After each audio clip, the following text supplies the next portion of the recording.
우리는 흔히 요셉을 꿈꾸는 자, 꿈의 사람 요셉이라고 부릅니다. 하나님의 꿈이 그의 인생을 인도했기 때문입니다. 하지만 성경에 기록된 꿈을 꾸는 자라는 표현은 사실 좋은 표현이 아니었습니다. 왜냐하면 꿈을 꾸는 자라는 표현을 사용한 사람들은 요셉의 형들이었기 때문입니다. 아버지의 심부름으로 요셉이 이제 형들을 찾아갔을 때, 요셉이 그들에게 다가갔을 때 형들은 그를 꿈꾸는 자라고 부르며 죽일 계획을 세웠고, 그의 꿈이 어떻게 되는지 우리가 한번 보자라고 하며 비아냥거렸습니다. 형들에게 요셉은 눈의 가시였고 가정에서 경험하는 상처 그 자체였습니다. 요셉으로 인한 상처가 얼마나 컸던지 장자 루벤을 제외하고는 요셉을 죽이거나 아니면 팔자고 했을 때 반대하거나 의견을 내는 사람이 없이 형제가 모두 동일하게 행동합니다. 그들은 착각했을지 모르겠습니다. 요셉을 제거하면 자신들의 상처가 치유되고 자신들의 상처가 보상받을 것처럼 여겼습니다. 자신들의 상처는 요셉 때문이니까 요셉만 사라지면 모든 일이 해결되리라 여겼을지도 모르겠습니다. 그가 사라지면 모든 것이 끝이라고 생각했습니다. 하지만 요셉의 꿈도 그들의 관계도 그것으로 끝나지 않았습니다. 요셉의 꿈이 실제로 이루어졌기 때문입니다. 형들이 요셉에게서 들었을 때 이거는 말도 안 되는 꿈이라고 생각했던 그 꿈이 현실로 이루어졌습니다.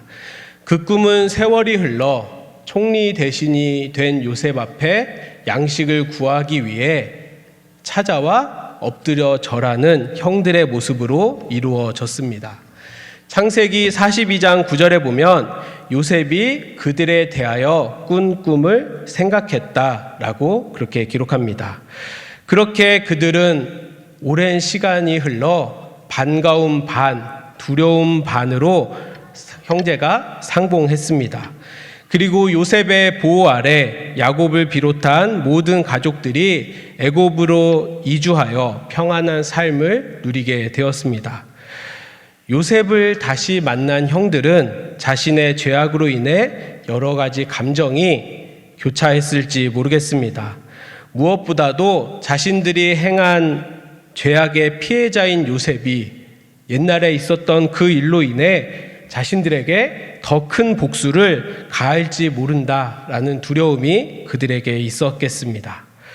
그만큼 요셉은 이 애굽이라는 제국 안에 큰 인물이 되어 있었고 형들과 요셉의 상황은 바뀌어 있었습니다.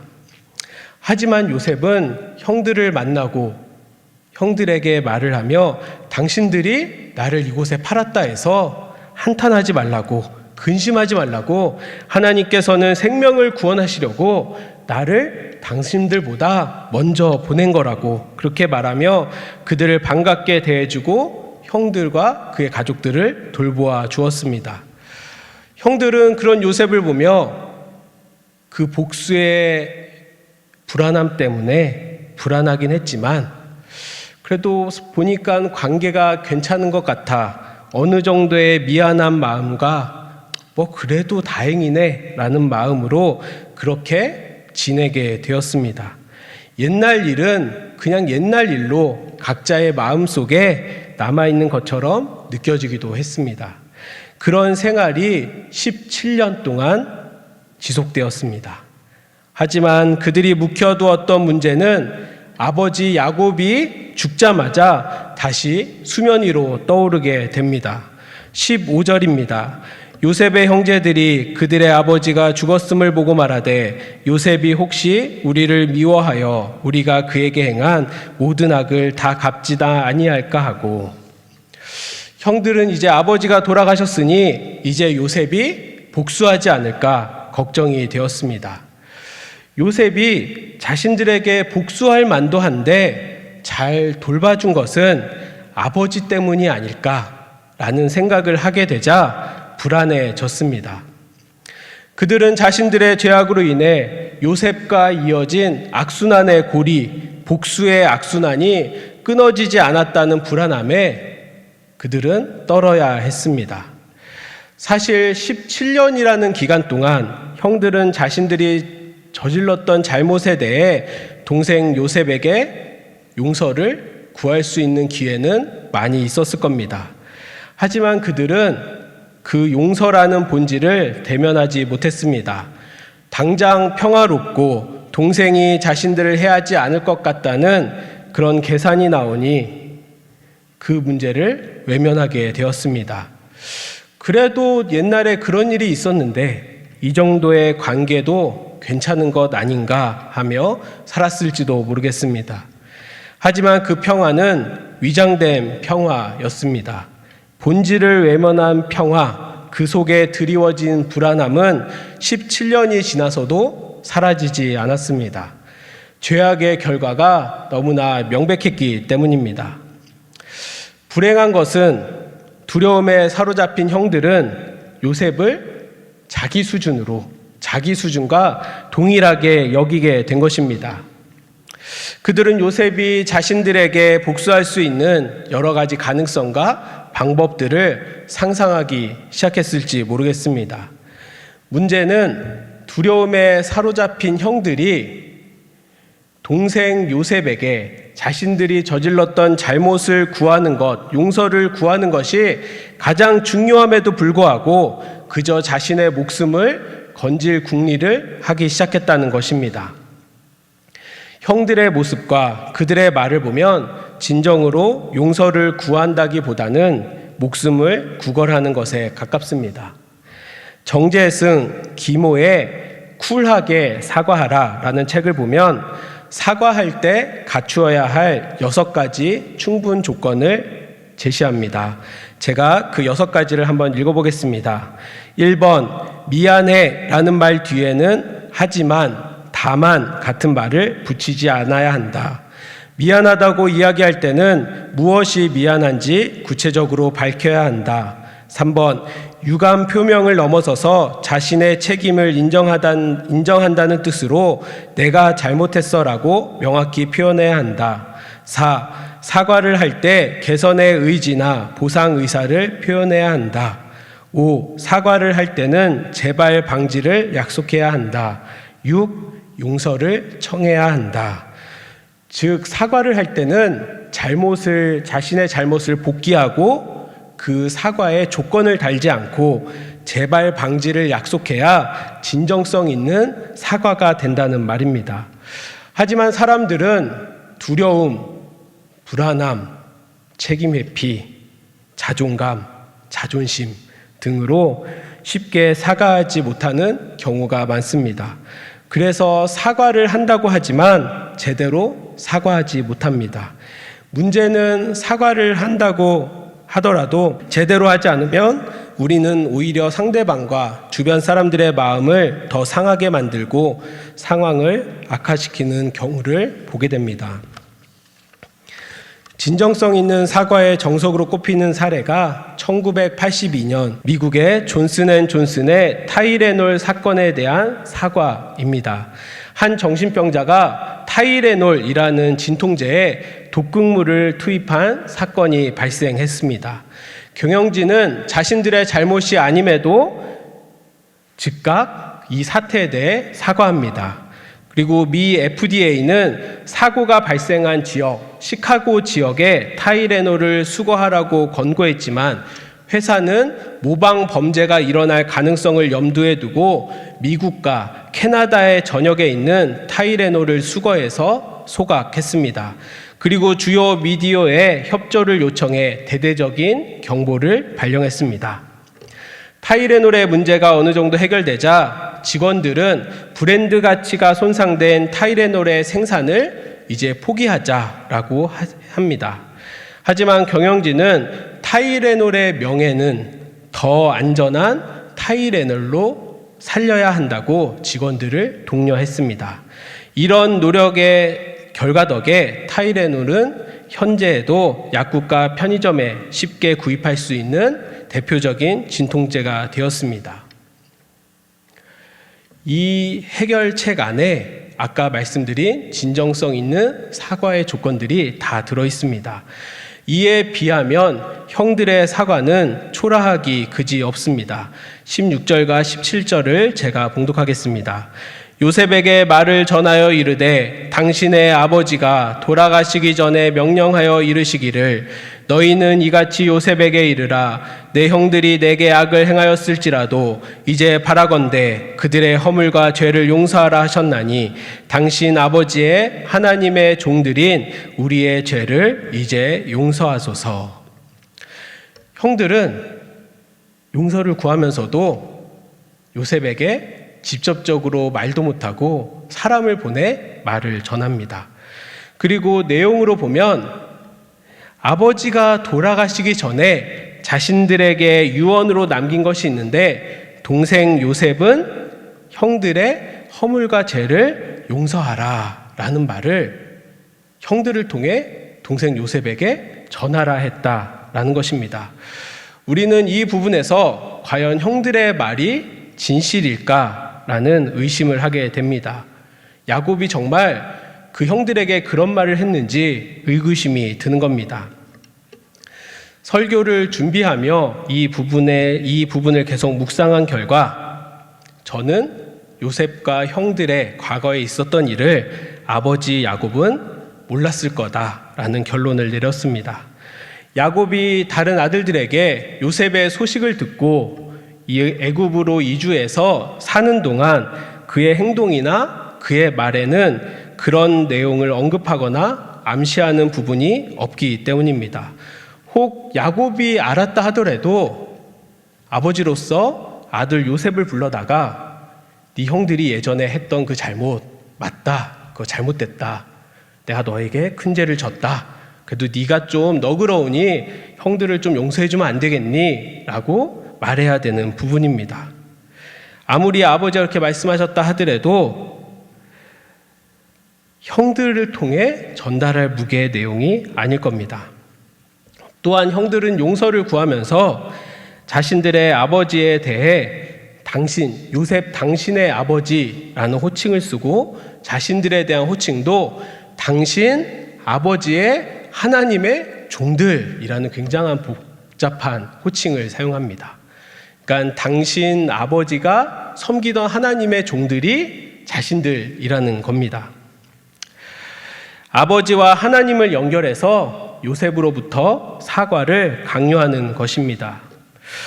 근데 이 부분을 계속 묵상하면서 제 묵상이 너무 형들을 나쁘게 보고 비굴하게 보는 게 아닌가라는 고민에 빠졌습니다. 그래서 다른 역본을 좀 찾아봤습니다. 세번역 버전입니다. 요셉에게 전가를 보냈다. 아버지께서 돌아가시기 전에 남기신 유언이 있습니다. 아웃님에게 전하라고 하시면서 너의 형들이 너에게 몹쓸 일을 저질렀지만 이제 이 아버지는 내가 형들의 허물과 죄를 용서해 주기를 바란다 하셨습니다. 그러니 아웃님은 우리 아버지께서 섬기신 그 하나님의 종들인 우리가 지은 죄를 용서하여 주시기 바랍니다. 18절도 읽겠습니다. 곧 이어서 요셉의 형들이 직접 와서 요셉 앞에 엎드려서 말하였다. 우리는 아웃님의 종들입니다. 세 번역으로 봐도 다르지 않은 것 같습니다. 형들이 사과하며 용서하는 내용을 보면 여러분들은 어떠신가요? 이 정도면 용서할 만하다 싶으신가요? 저는 오히려 제가 요셉이라면 이런 말을 듣고 있으면 더 화나지 않을까라는 생각이 들었습니다. 복수는 하지 않더라도 화풀이 정도는 해도 되지 않을까. 형님들, 그래도 전 형님들하고 다르게 그래도 꽤 인자하니까 제가 했던 고생에 한 10분의 1만 하고 좀 오시죠. 제가 그걸로 좀 퉁쳐드리겠습니다. 라고 그렇게 얘기하지 않았을까 생각해 봤습니다. 형들의 그런 말에 당사자 요셉은 어떻게 반응했을까요? 요셉은 형들에게 복수할 수 있었습니다. 함께 평화롭게 지낸 세월이 17년이지만 이제 와서 복수한다고 해도 하나도 이상할 것이 없었습니다. 어린 시절 요셉은 성경에 기록한 대로 철없고 이기적이고 다른 형제들에게 상처를 주는 모습이 맞았겠습니다. 그리고 그것이 형제들에게 상처였겠지만 그렇다고 해서 그로 인한 형들의 죄악도 요셉에게 상처를 새겨넣기엔 충분했습니다. 형들이 자신들 죽이려고 했고 자신을 팔려고 했을 때 아마 요셉은 간절히 애원했을 겁니다. 형님들 제발 그러시지 말라고, 제가 너무 철이 없었다고, 앞으로 제가 형님들을 깍듯이 모실 테니까 제발 한 번만 봐달라고 그렇게 간절히 애원했을 겁니다. 하지만 형들의 반응은 냉정함 그 자체였습니다. 아무리 그래도 남이 아닌 가족이고 형제 사이인데 그들의 냉정한 태도, 그리고 자신을 상인에게 넘길 때 보이던 표정과 태도와 그 광경은 요셉의 마음에 상처로 그대로 새겨질만 한 일이었습니다. 또한 형들로 인해 자신의 삶을 빼앗기고 종살이를 거쳐 재수 생활을 하는 자신의 인생을 보면 그날의 상처가 더욱 선명하게 떠올라 이를 악물고 버티며 복수의 칼날을 갈아왔다 해도 이상할 것이 없었습니다. 하지만 요셉은 형들에게 복수하지 않았습니다. 이미 복수할 마음이 그에게는 없었습니다. 형들의 그러한 말을 듣고 요셉의 반응은 성경에 요셉이 울었다라고 기록합니다. 요셉의 눈물이 어떤 의미가 있을까요? 요셉의 눈물은 아마 억울함의 눈물은 아니었을 겁니다. 지나간 세월에 대한 아픔의 눈물도 아니었을 겁니다. 형들의 마음에 동감하고 공감하는 안타까움의 눈물입니다. 요셉은 자신이 복수할 수 있는 위치에 있었고 복수해도 누구나 이해할 만한 상황 가운데 서 있었습니다. 하지만 요셉은 복수의 권리를 포기했습니다. 형들에게 복수하지 않으므로 가정 가운데 드리워져 있던 악순환의 고리를 요셉이 끊었습니다. 요셉으로 인해 상처의 악순환, 복수의 악순환, 죄의 악순환이 끊어지게 되었습니다. 요셉은 어떻게 자신의 당연한 권리처럼 여겨지는 이 복수의 권리를, 복수의 유혹을 물리치고 상처로부터 자유로울 수 있었을까요? 형들에게 전한 위로의 말 가운데 그의 믿음이, 그의 고백이 들어있습니다. 19절부터 21절을 함께 봉독합니다. 요셉이 그들에게 이르되 두려워하지 마소서, 내가 하나님을 대신하리이까. 당신들은 나를 해하려 하였으나 하나님은 그것을 선으로 바꾸사 오늘과 같이 많은 백성의 생명을 구원하게 하시려 하셨나니 당신들은 두려워하지 마소서, 내가 당신들과 당신들의 자녀를 기르리이다 하고 그들을 간곡한 말로 위로하였더라. 아멘. 요셉이 어떻게 복수의 유혹을 물리치고 형들을 용서할 수 있었는지에 대한 답은 한 가지입니다. 바로 하나님입니다. 요셉은 하나님 안에 있는 사람이었고 그 하나님의 주권을 인정한 사람이었고 하나님의 경륜과 섭리를 인정했던 사람입니다. 하나님의 경륜 그리고 하나님의 섭리를 그의 삶에서 인정한다는 것은 상처와 아픔, 고통 등 알 수 없는 상황 가운데서도 하나님의 뜻을 바라보고 하나님께서 그 모든 것을 선하게 바꿔주시리라, 선하게 완성시켜 주시리라는 믿음을 그가 품고 살았다라는 말입니다.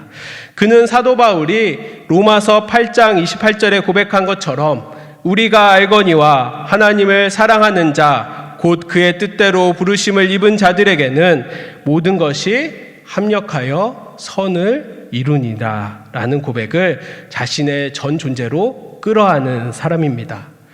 그렇기에 요셉의 용서는 요셉 자신의 용서가 아니라 하나님의 용서라고 할 수 있습니다. 사실 이 요셉의 용서는 어려운 문제입니다. 너무 깔끔하게, 정말 깔끔하게 형들을 용서하기 때문입니다. 요셉의 이야기를 읽다 보면 마치 요셉은 감정이 없는 것처럼 느껴질 때가 있습니다.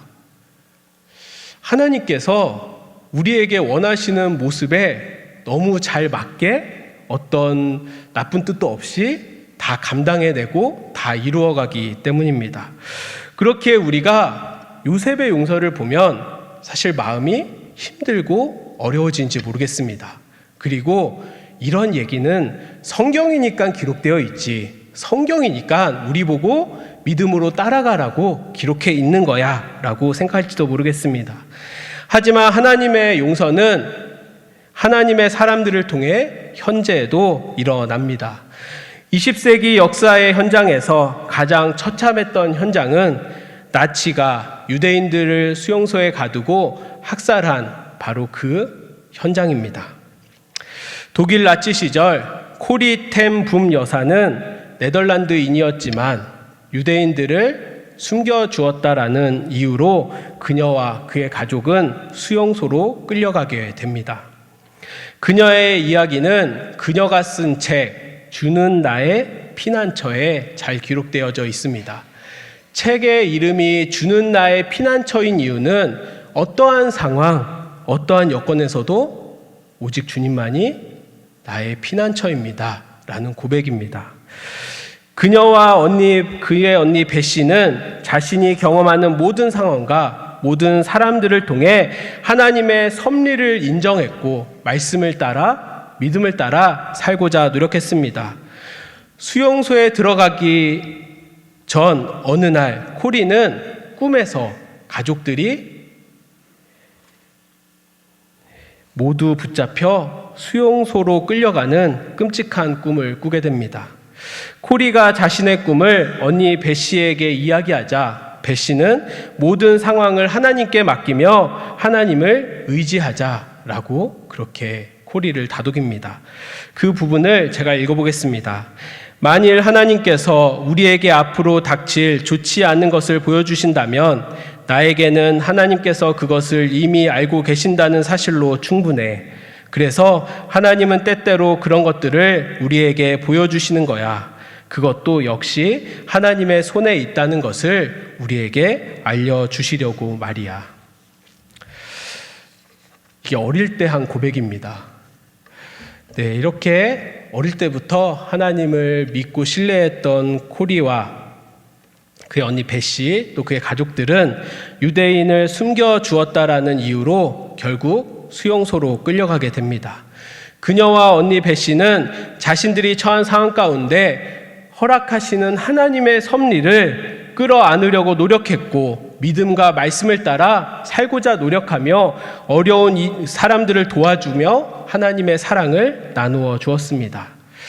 그녀는 어떠한 삶이 그녀 앞에 있더라도 그것을 받아들이고 인정하며 고백해야 된다고 수용소 안에서 그렇게 고백합니다. 그리고 그녀의 이야기는 용서에서 절정을 맞이합니다. 그녀는 어느 날 자신의 가족을 고발한 동족의 이름을 알게 됩니다. 누가 자신들을 고발한지를 알게 되는 겁니다. 그리고 그것으로 인해 아버지가 먼저 세상을 떠나게 됩니다. 먼저 그녀의 언니인 베시가 그 사람을 위해 용서하며 기도합니다. 그러자 코리도 동일하게 그를 위해 기도하며 용서했습니다. 또 한 가지의 용서가 기록되어 있습니다. 석방 후에 이제 코리텐붐 여사는 간증을 위해 세계를 다니며 간증을 하고 다녔습니다. 독일만큼은 정말 가고 싶지 않았는데 하나님께서 그녀를 독일로 보내셨습니다. 그리고 간증을 마치고 내려왔는데 그 성도들 사이에서 수용소 시절 자신을 괴롭히던 간수를 발견하게 됩니다. 그리고 그 간수가 그녀의 간증의 은혜를 받았다면서 그녀에게 악수를 청합니다. 그 부분을 그녀는 이렇게 기록합니다. 그는 악수를 하려고 내게 손을 내밀었다. 그런데 부르멘달에서 그토록 자주 용서를 설교했던 내가 정작 손을 옆으로 내린 채 가만히 있었다. 그들의 죄에 대한 분노와 복수심이 끌어올랐다. 예수 그리스도께서 이 사람을 위해 돌아가셨다. 나는 그 이상을 요구하는 것일까? 나는 기도드렸다. 주 예수님, 나를 용서하시고 내가 그를 용서할 수 있도록 도와주옵소서. 나는 미소를 지으려고 애쓰며 내 손을 들어 올리려고 몸부림쳤다. 그러나 할 수 없었다. 아무것도 느끼지 못했다. 그래서 다시 한번 말없이 기도를 드렸다. 예수님, 나는 그를 용서할 수 없습니다. 당신의 용서를 내게 주옵소서. 다시 손을 올리려고 할 때 믿을 수 없는 일이 일어났다. 내 어깨로부터 팔을 지나는 어떤 흐름이 그에게로 전달되는 것 같았다. 그러는 동안 마음속에서 그에 대한 사랑이 솟아나와 주체할 수 없었다. 나는 이 세상을 치유할 수 있는 것은 우리의 선함에 근거를 둔 용서가 아니라 예수님의 용서라는 것을 발견했다. 예수님께서 우리에게 원수를 사랑하라고 말씀하실 때는 그 명령과 함께 사랑까지 주시는 것이다. 그녀는 자신의 원수를 용서하는 것은 자신의 선함에 근거를 둔 용서가 아니라 예수님의 용서라고 고백합니다. 자신은 도저히 용서할 수 없는 그 마음, 용서하고자 행할 수 없는 행동을 성령님께서 역사하시기에 가능했다라고 고백하는 것입니다. 코리는 그 용서를 통해 자신도 치유를 경험하고 자유를 경험함을 고백하게 됩니다. 그렇기에 오늘 본문에서도 요셉이 한 용서는 요셉 자신의 용서가 아니라 하나님의 용서입니다. 우리가 누군가를 용서하고자 할 때 저는 불가능하다 생각합니다. 제 의가, 제 자존심이, 제 양심이 그것을 거부하기 때문입니다. 고리템분 여사도 요셉도 마찬가지지 않을까 싶습니다. 그들이 용서할 수 있었던 이유는 자신의 용서가 아니라 하나님의 용서를 했기 때문입니다. 물론 그 과정이 쉽지 않습니다. 정말 어렵습니다. 요셉에게도 쉽지 않았을 것입니다. 요셉에게 왜 상처가 없었겠습니까? 요셉에겐 왜 울분이 없었겠습니까? 요셉에게 좌절과 낭망이 왜 없었겠습니까? 충분히 있었습니다. 그도 사람이었기 때문입니다. 하지만 자신의 상처와 아픔, 상황을 보며 그는 포기하지 않았습니다. 나는 상처받았다고, 그 상처가 나를 죽일 것 같다고 그 자리에 쓰러져 있고 낭망하지 않았습니다. 그는 하나님께 위로가 있고 하나님께 능력이 있으며 하나님께 길이 있음을 확신하며 하나님을 붙들었고 자신의 인생의 길을 묵묵히 걸어 나갔습니다. 그리고 영적 전쟁을 치르며 결국에 그는 승리하였습니다. 주위 사람들과 상황을 가지고 공격하는 그 악한 마귀 사탄의 공격에 굴복하지 않았습니다. 요셉은 어떠한 상황에서도 하나님의 주권을 인정하며 그 주권을 주장하시는 하나님을 믿으며 악과 싸웠습니다. 마귀의 공격이 다시 일어날 수 없을 것 같은 깊은 상처를 요셉에게 낸다 할지라도 그는 인생의 주인이신 하나님의 선하심과 신실하심을 신뢰하며 악한 사기마탄과 사탄과 싸워 이겼습니다. 또한 악한 영이 자신의 마음 깊숙한 곳에서부터 은밀히 속삭이는 그 속삭임, 유혹과 싸웠을지도 모르겠습니다. 넌 안 돼. 너에겐 더 이상 희망은 없어. 지금 감옥에 있는 너의 인생이 무슨 의미가 있을까?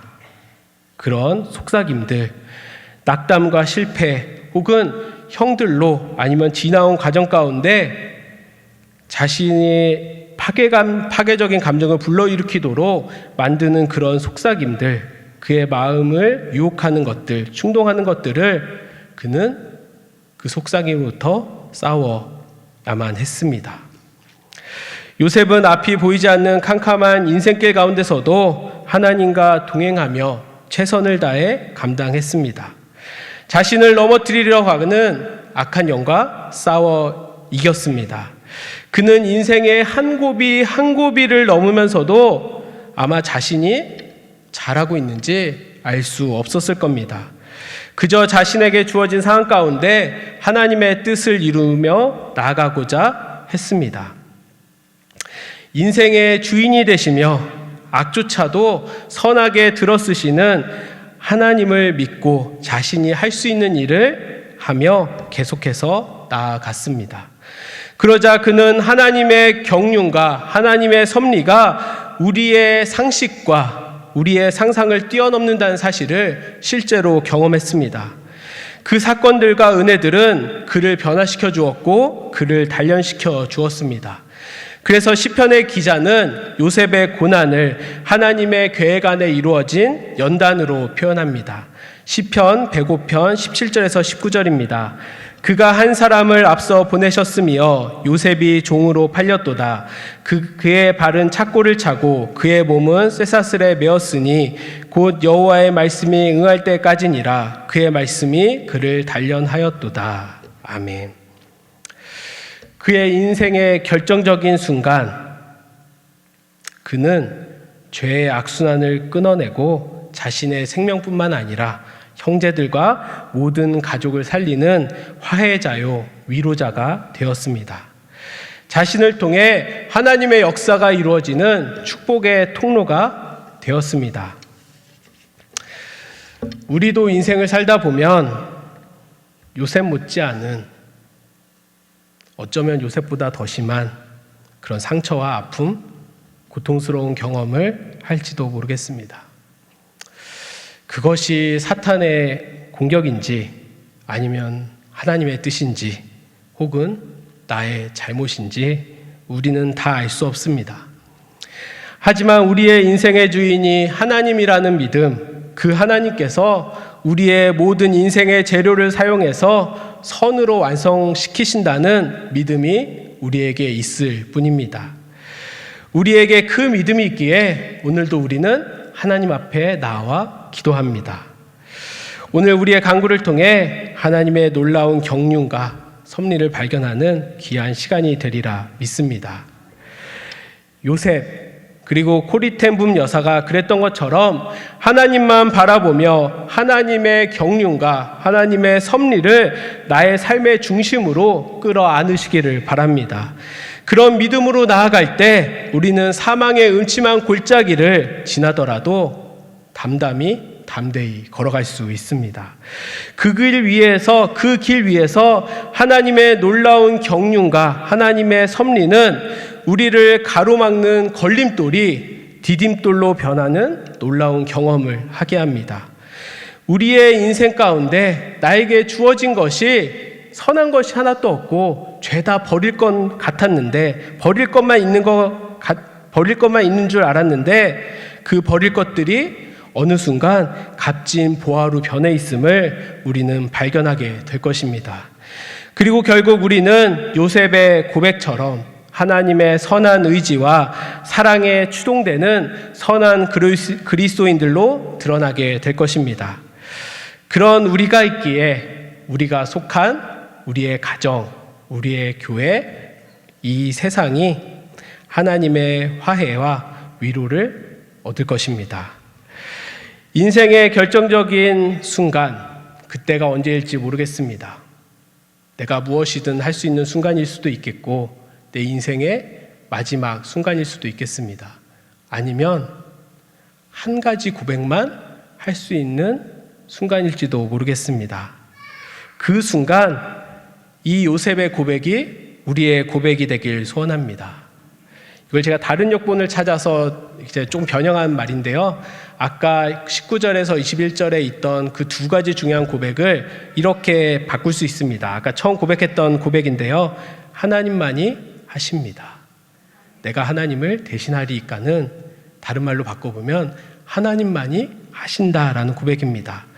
그리고 하나님은 악조차도 선으로 바꾸시고 완성하시는 분입니다. 그런 아름다운 고백이 여러분들의 궁극의 고백, 최종의 고백이 되실 수 있기를 축복합니다.